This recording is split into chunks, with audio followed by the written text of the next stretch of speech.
Thanks everyone for joining us today. As you know, we are here to chat to you a bit about the latest GRID report. So GRID stands for Global Recruitment Insights and Data.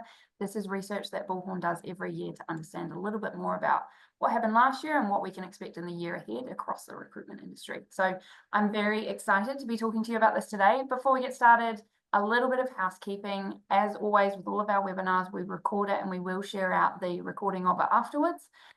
We will keep you on mute for the duration of the webinar, but please don't hesitate to use that question box at the bottom of your screen. If you ask any questions throughout the session, Anna and I will try to get to it at the end. If we don't have time, or if it's a bit more specific for you, we'll reach out afterwards and we can speak about those or give you an answer.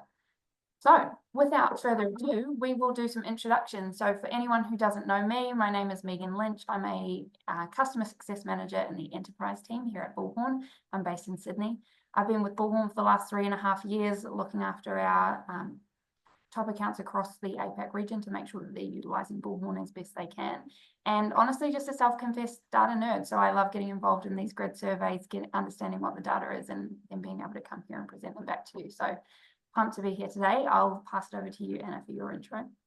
Love that, and I love that you're the data nerd. I'm Anna Henry. I'm an account executive with Bullhorn, so I work with new customers coming onto platform. I've worked in the recruitment industry since 2010, so for close to a decade as a recruiter and business developer, and have been with Bullhorn now for 3.5 years. Okay. And you'll see there's some QR codes on the screen there. If anyone does want to connect with us on LinkedIn, feel free to scan those.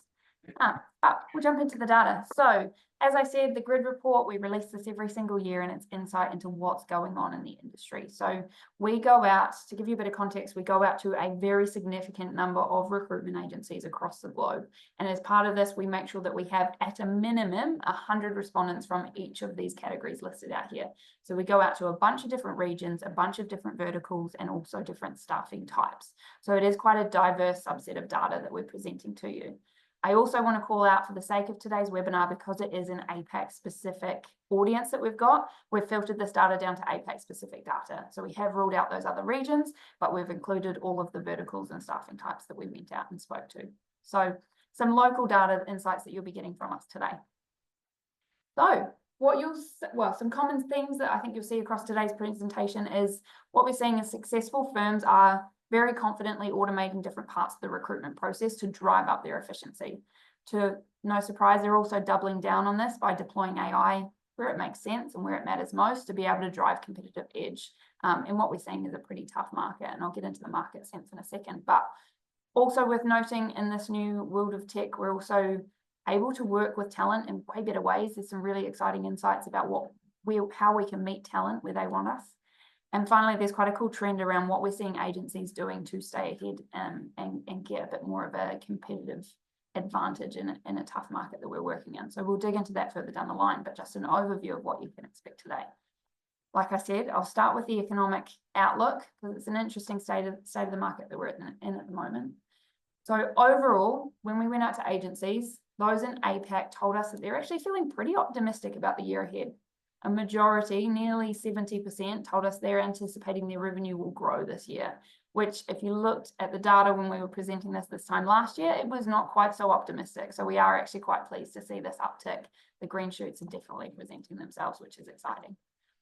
And as we head into 2025, as we know, recruitment agencies are navigating what we're calling a new normal. We're not seeing a full return to pre-pandemic hiring patterns, right? Agencies they're adapting by focusing on more the areas of productivity and efficiency to make sure you can stay competitive, rather than sitting around waiting for job requisitions to just increase or fall into your lap, right? We're proactively adding value through new solutions and shifting towards much higher margin services. So the focus is very clear: driving profitability over anything else in what is a slower hiring market. So ultimately, it's about optimizing your operations, positioning yourself for that next phase of growth to make sure that you're ready for when we do have a little bit of a snapback. So automation. Automation is something we've been talking about for quite some time, and it continues to be a theme across what we're seeing agencies doing. I want to call out here, this is really interesting to me. For the first time in quite a few years, we've actually seen a decline in the number of agencies that told us they're in the advanced stages of a digital transformation strategy.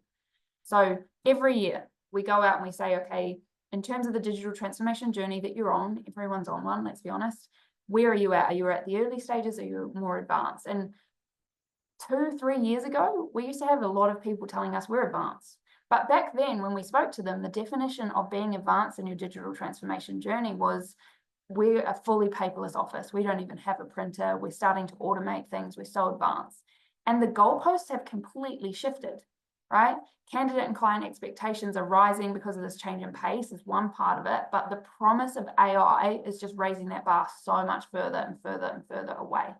So firms have gone as far as they can go with investments and point solutions to try and meet there, but what we're noticing is that there is now a need to invest in an end-to-end platform that also allows you to ramp up in AI. So needing to be focused on adoption and utilization of AI and automation coupled together is critical in the market that we're working in. That's an interesting one. Also, to little surprise, there was an incredibly strong correlation between those that have a high degree of automation in their workflows and those who experienced an increase in revenue last year. So the top performing firms that we spoke to, based on who told us they had an increase in revenue in 2024, those firms were 57% more likely to be in the advanced stages of digital transformation. So that really shows us that those that are embracing technology are getting that competitive edge that I was talking about. I want to also call out agencies that have automated critical tasks like the searching, matching, screening. They were twice as likely to see revenue growth of 10% or more. So those ones are also getting ahead. And so I think the takeaway here, investing in automation is no longer about saving time. We used to talk about just the productivity benefits, but now it's about how can we utilize automation to drive our profitability and stay ahead in what is a constantly evolving, changing market. And of course, part of this research, we wanted to dive a bit further into it and understand how adoption of technology actually impacts the bottom line, like your core business targets. So we specifically asked firms whether or not they were automating particular steps in the recruitment process and then compared it against their time to fill. So at the end of the day, how quickly can you fill jobs compared to how much you're using technology? And those that have a time to fill rate of less than 20 days were significantly more likely to be automating key steps in the recruitment process. So it's really clear the advantage that you're getting there. So much faster in filling jobs just by automating those processes. So a couple other things to call out in addition to that, we've also found there's some low-hanging fruit still to be harvested there in terms of what we can do with automation. Only 56% of firms report that they have automated some form of search and match, despite it being a top priority of agencies this year. So I would suggest, as we look towards what we're doing in 2025, brace yourselves. This is going to be the year of how can we automate the process of searching and matching. We're going to see a huge growth in that area. And one other call out is that sales and middle office functions are the least likely to be automated out of any of those processes. So still a lot of opportunity for us to advance ourselves across automation. But in saying that, I do not think it would be a webinar in 2025 if we didn't talk about the holy grail of buzzwords, AI, because that's what's going to take these efficiencies to the next level, right? We can then use automation to actually leverage AI to do so much more. So I'm going to hand off to Anna to talk to you about that part. And it's incredibly topical, and I'm sure you've heard so much about it over the past 6 to 12 months, but it's already making an impact and it's here. So over the next year, we'll see it embedded in nearly every part of the recruitment process. So we're going to dig into what some of our grid respondents had to say about it. This is a huge number, 14.6 hours. It's a massive amount of time that recruiters are spending searching for candidates. And to be fair, when I worked in recruitment, I would sometimes spend more than 20 hours a week searching. So on top of the massive time suck, candidates and clients in the market today are expecting everything to move at lightning speed. 80% of candidates want to be placed in less than 20 days, and more than 2/3 are jumping onto job boards after chatting with agencies. So what does it mean for recruiters? It's to stay competitive, they've got to pick up the pace and fast. So here's the other thing. It's not just about speed and time anymore. We're hearing from agencies that recruiters are having to source even more candidates for every role because turn down rates are climbing. I spoke to a recruiter at Engage last week who said they used to have to source 3 or 4 solid candidates for a job, and now they're needing to source 5 or 6 just to get one across the line. So it's a real struggle in the market today. Our grid respondents said the same thing. Salary increases have slowed, job security is a real concern, and we're seeing people now more than ever decline offers to stay with their current companies. And I'm hearing this across the board from all of my customers. So with that, it's job movement is really slowing down, not just in Australia, but across the globe. The economy is recovering, but the confidence levels are remaining pretty low with political uncertainty and hypersensitivity about the US potentially going into another recession. The world's really cautious of what's to come, which is impacting hiring cycles, and it's not likely going to change significantly in the next 12 months. So for recruiters, now more than ever, it's really critical to supercharge search and match phase of the life cycle. Finding more top candidates and faster is really important to beat the competition. So, yeah. So AI is genuinely set to change the recruiting game. And I know you've heard this time and time again, but it has come into fruition from 12 months ago when I was hearing about it as a vision to being realized today. Grid respondents predict it could save up to 17 hours a week, which is like scaling your team by 43% without adding any headcount. I spoke with one client recently who said that AI's impact on search and match, he thinks, should free up double the amount of time for recruiters to spend selling. So it's not just about filling roles faster, it's about diving deeper into business development, better understanding client needs, and building stronger relationships that drive the profitability. And the potential here with AI is massive. If you haven't already, it's time to work on your AI strategy, because what we've seen is those who already have an AI strategy are winning. So it's really important to start getting your head in the game with this, because the recruitment world is going to move at such an incredible pace over the next 2 to 3 years. And a lot of you are already using tools like ChatGPT to support your recruiters. Right now, we're seeing 2 main ways that AI is being used. The first is to help with things like writing outreach emails and summarizing candidate skills. And the second is to screen and sort resumes. We found that around 50% of agencies are using AI to quickly identify the best candidates for the job. Looking ahead, search and match is where AI is really going to shine. Around 26% of agencies in our survey said AI-driven search and match tools, especially those that are trained on their own recruitment data, are going to have the biggest impact on productivity. Another big trend is the rise in agentic and generative AI for engagement, like AI-powered chat and automation tools to make recruiter and candidate interactions a lot smoother and more efficient. With AI adoption growing so fast, the big question for agencies is, how can you prepare for these advancements to stay ahead? So we dug into this. The biggest barrier for agencies was identified as data limitations. 37% of agencies said that data is what's stopping them tapping into AI's potential, and that was across siloed systems and data hygiene challenges. It's something we're hearing from customers too, but where AI is the game changer is that it's not just a roadblock having that clean data, but AI can actually help to solve the problems. So by improving data quality, we're really going to look at a chance to leap forward in the digital space. And you'll see that with things like data enrichment tools. Another key barrier 28% of respondents said cost is the biggest issue for AI adoption.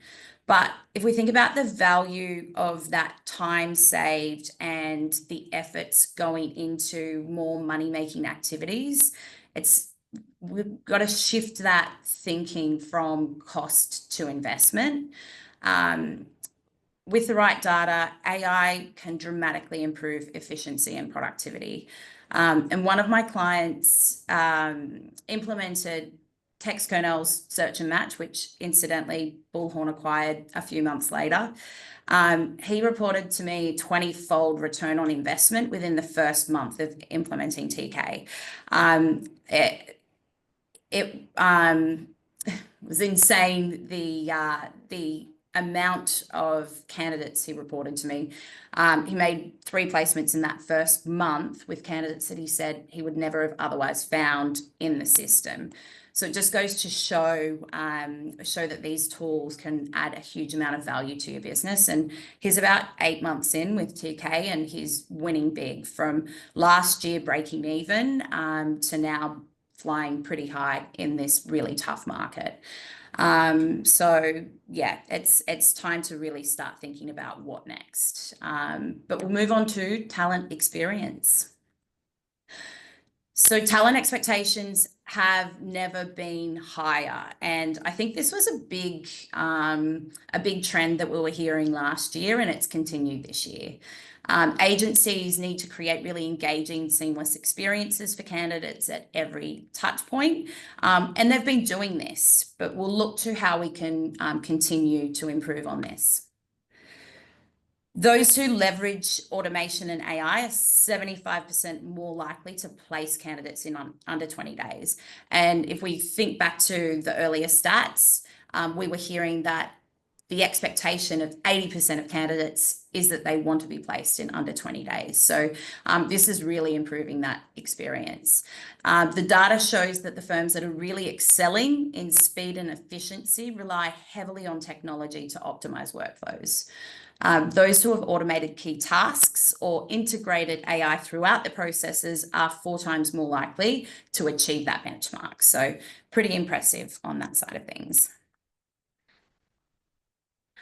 And then those agencies who are prioritizing their talent experience are also seeing really significant revenue gains. Strategies like effective job matching, seamless redeployment, and leveraging AI-driven automation make agencies 35% more likely to increase revenue. Those effectively utilizing the candidate database were twice as likely to see revenue growth in 2024.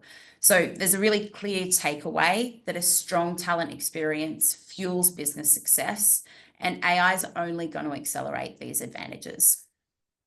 Awesome. That's good insight. Love that. Mm.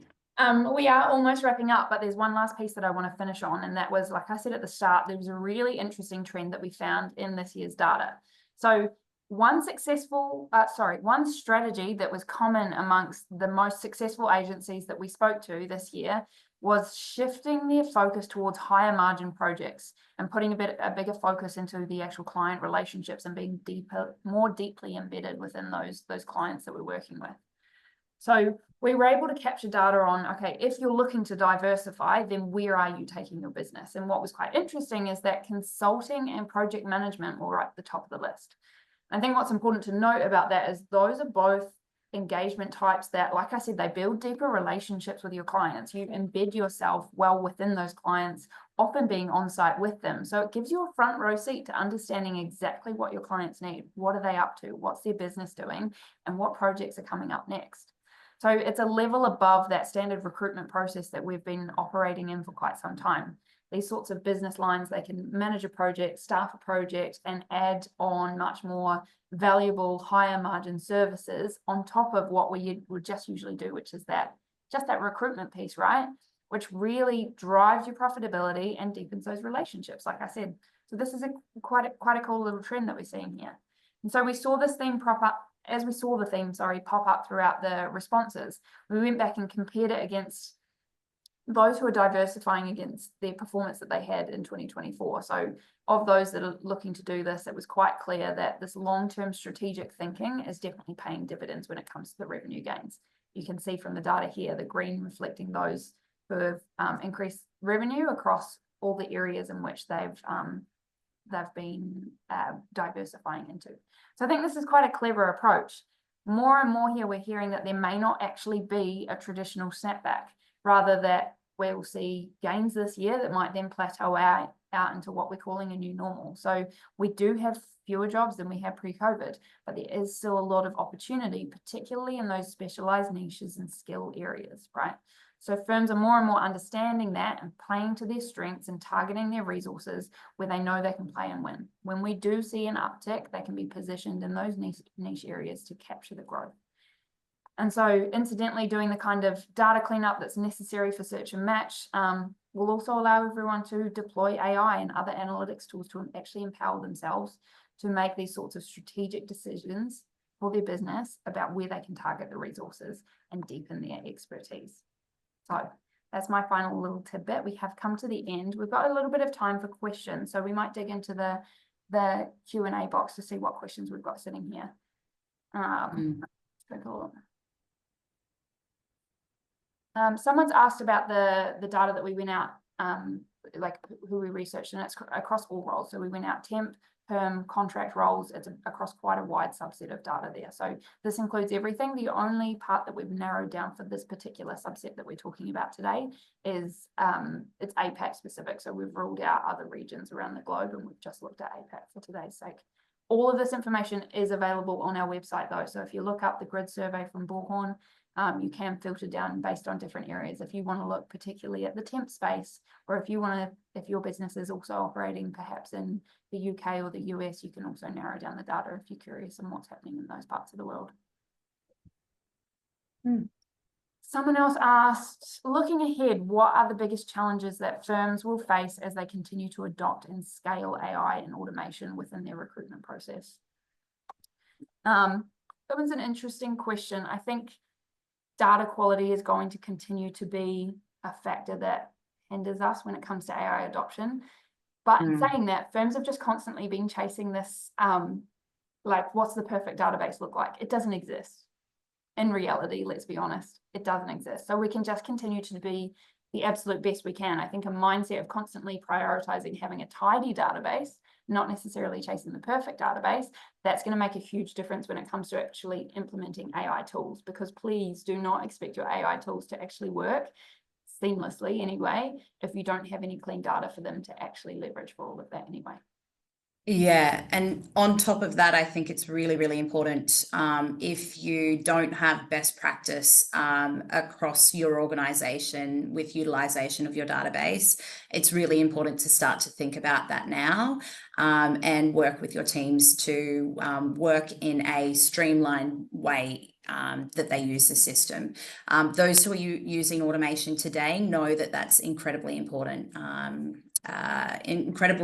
to optimize your automation journey and to automate properly. Yeah, totally. Someone asked, will the recording be live after this? Yes, we will send out the recording after, so you'll get an email from our team with the recording of the session.